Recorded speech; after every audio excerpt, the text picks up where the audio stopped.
So this is actually just a quick video. I'm going to make a prediction, a more exact prediction about Bitcoin and looking at its chart. The first one I did was just to show the wild fluctuations, basically shown very literally by the dashas changing and the nodes and the eclipses. We're still in this eclipse cycle, which we're going to be in for a while, and Rahu will continue to go through the first house of Bitcoin for this year. So we could expect a big shift this year.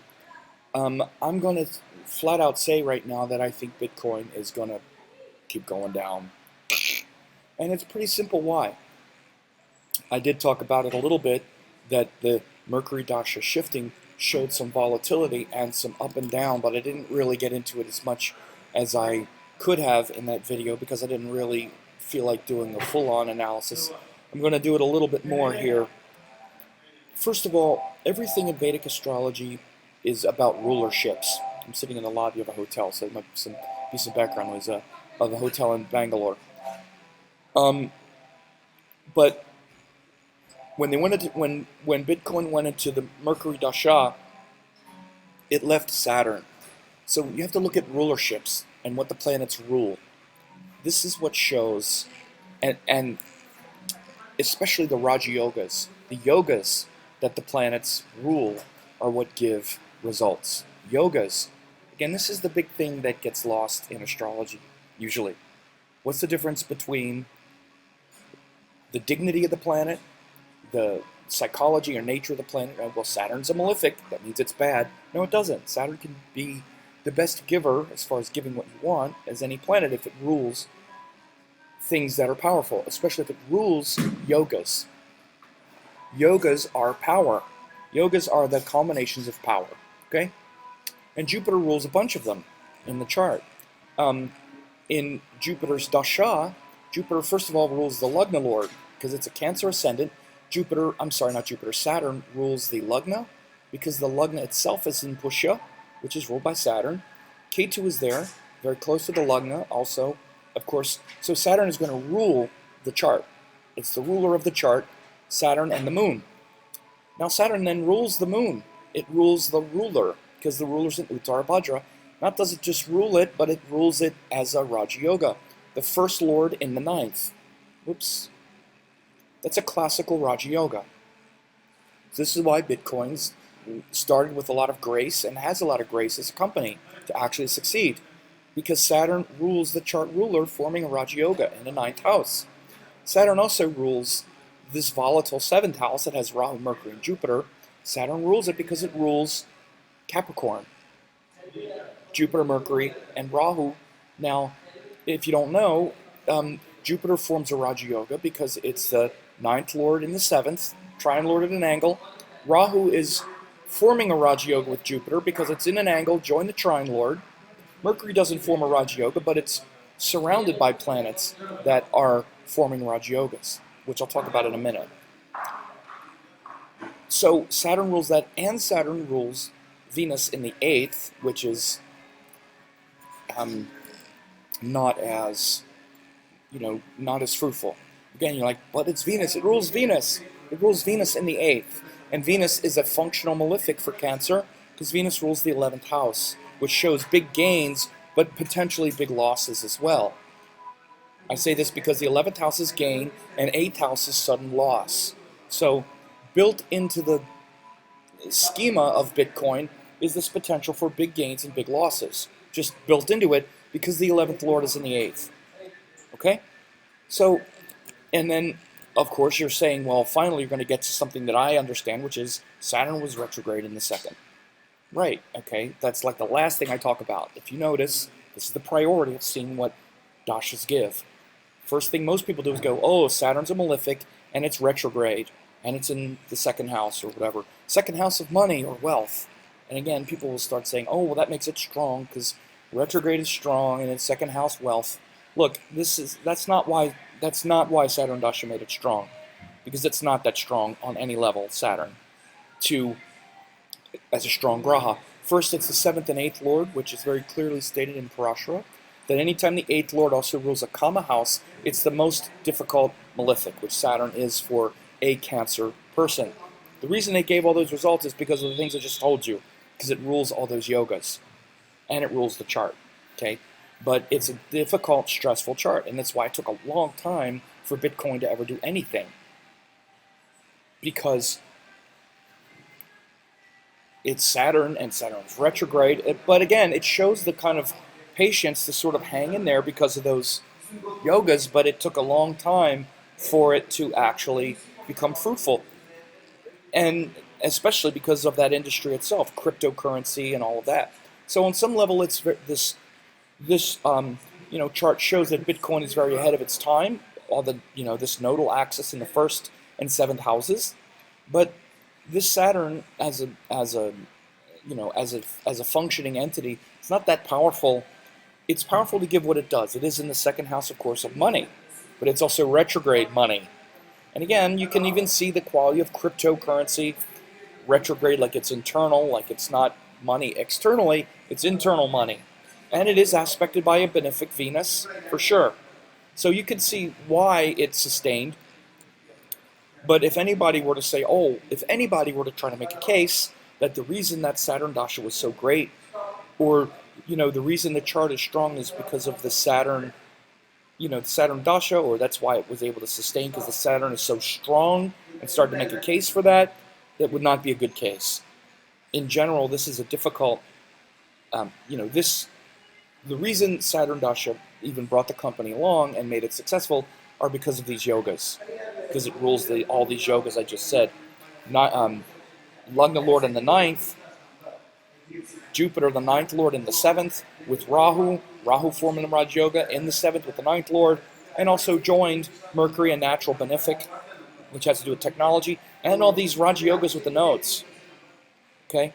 So we go to Mercury Dasha. Oops, this is not supposed to be char. This is show tree. Okay. We go to the Mercury Dasha. Oh, come on. All right, so as I said, in Mercury Dasha, all of this started. Right? This is where the currency started to go high, and then it started to tank later. Especially as we got into the eclipse cycle. As I record this on the 5th of February in India, it's almost $8,000, $8,100. The reason Mercury has been, first the reason it was high is because, they brought out a certain height, is because, Mercury in general is a benefic. It's a functional benefic. And you'll often see, and again, this is a 17-year cycle, you'll often see at the beginning of a dasha cycle when it changes from a natural benefic, to a natural malefic, there will just be a shift, kind of like right away, especially with all this energy here. Now again, Mercury is not bad; it's not awful, so to speak, mainly because it's participating in this Raja Yoga with Rahu, with Rahu and Jupiter. That's the best that Mercury has. But Mercury, for Cancer, is a functional malefic, particularly because it rules the 12th Lord. And I'll tell you, if you know anything about financial astrology, the one planet you really don't want, well, there are two, mainly two, the 8th and the 12th Lord. The 6th Lord can show legal trouble. 6th house because it's about fighting over money, which could show, lawsuits and stuff. But the 12th house, 12th Lord is where money goes away. 12th house is where things go away. It's loss, right? In a spiritual sense, it's letting go, right? It's like, because we're not of this world. And again, I use this example a lot when I talk about the moksha houses, the liberation houses. And I even use the example, okay, 12th house sounds so liberating. All right, if it's so liberating, why don't I liberate you from all your money? See how liberated you are. Take a look at someone who's liberated. I've been spending this time in India with a lot of spiritual people. They don't have any money. Everything they own belongs to everybody else. They might have an organization that has money, but they don't have money. They have the clothes on their back, and they know they're going to get fed, and that's it. They're not looking to acquire anything. So if you can live like that, then you're very spiritual. This is the moksha part of the 12th house. But if you're talking about a financial chart, or when you see the 12th Lord come, if it's malefic, if it's a difficult planet, it's not always. Like for masculine signs, for fire and air signs, the 12th lord also rules a dharma house, right? Like for Aries person, the 12th house ruler also rules the 9th house, right? For Gemini, the 12th house ruler also rules the 5th house. But for the feminine signs, their 12th house ruler also rules a kama house of desire. And for Cancer, it's the 3rd house. So Mercury rules the 3rd house of personal will and desire and the 12th house of loss. And so, especially because it rules the 12th house and it's not ruling any Raja Yogas. It doesn't rule any planets in the natal chart. I'm just looking at the birth chart. It's going to, I'm not saying Bitcoin is going to completely disappear. I said in the first video, just in a cursory way, it was the first one, and it really established the standard and the platform and the technology. But what we're seeing now, first of all, when he went into the Mercury Dasha, there was this kind of frenzy, which really pushed the stature of the company up. And I think what's happening is people are realizing the logistic complications of buying it, how to figure it out, and they're not betting on it at this point. I think they're starting to hedge their bets a little bit, and this is why we're experiencing all this loss. Because Mercury is the 12th lord, which is the planet of loss in any chart, I think it's going to keep, if not, I don't think it's going to completely be destroyed. It might, but I don't think that'll happen. But I think you're going to see it go down and go down further, at least for a while. At least while, if not for the rest of the time, Rahu. See, because what's going to happen now is Rahu is going to continue through the 1st house for this year, and they're going to, and this is going to be Mercury, Vimshotri Dasha for the rest of this year and next year and into 2020 when it goes into Mercury Ketu, right? And Ketu actually rules Mars, which is the 5th and 10th lord, and Ketu is in the 1st. So you might see it stabilize more around here. It might even have a resurgence in a couple years, but I think this is going to be volatile time. If not, I wouldn't be surprised if it just kept going down. I think what's going to happen, sometimes to be the first is the best way, especially if you plop down and you have the solution already figured out. No matter what anyone says, Bitcoin's blockchain technology is very clumsy, cumbersome, takes a lot of computer technology and savvy and power and energy and all these things that can be accomplished in a more techno-friendly way, in addition to the buying curve and the logistic curve that it takes to make Bitcoin a viable enterprise is still getting worked out. And I think you're going to see others.